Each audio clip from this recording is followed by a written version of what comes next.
Hey guys, meron tayong Oppo F7 ngayon na gagawin. Ang problema daw nito, sabi ng client, is mabilis daw siya malobat. So, chinek ko siya at nakita ko na guys na hindi maganda yung battery na naipalit.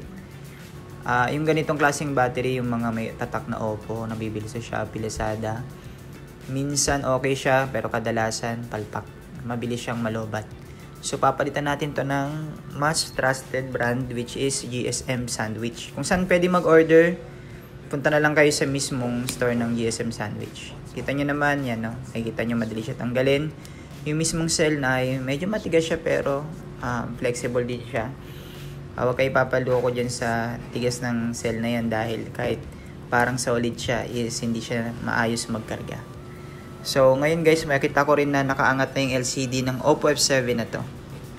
So, gagawin ko ngayon, ididikit ko kasabay na rin. Sasama na natin kahit hindi to kasama sa pinapagawa para na rin satisfied yung client natin. Ayan, kita nyo naman nakaangat yung LCD.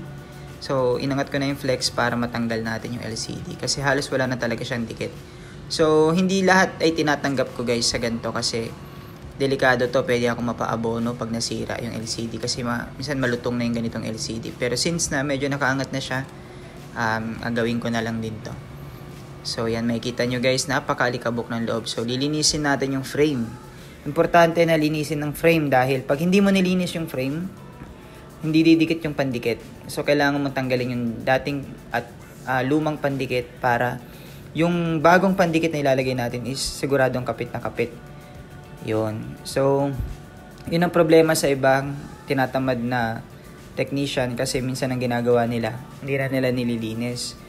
Basta naglalagay na lang sila ng pandikit. Ang nangyayari, ilang days lang, bumubuka siya ulit.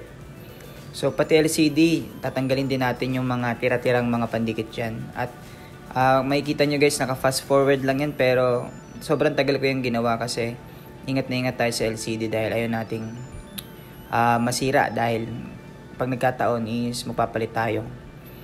So, lalagyan natin siya ng pandikit. Ang gamit ko ng pandikit dito ay T7000. Pwede rin kayo gumamit ng B7000. Tapos, tanggalin natin yung alikabok sa front camera bago natin tuluyang isara. Punasan nyo rin yung lens ng front cam para sure.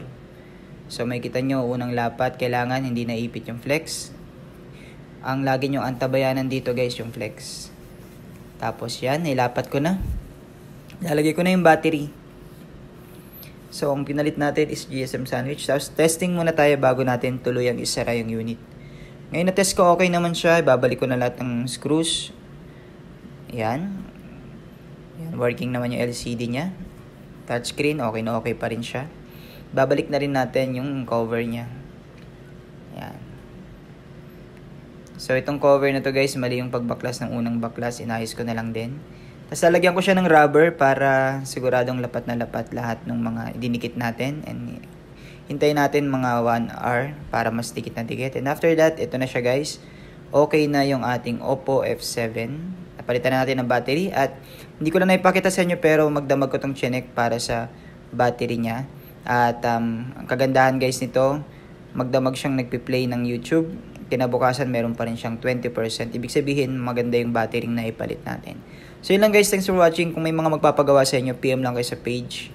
At subscribe na rin kayo sa aking YouTube channel. God bless.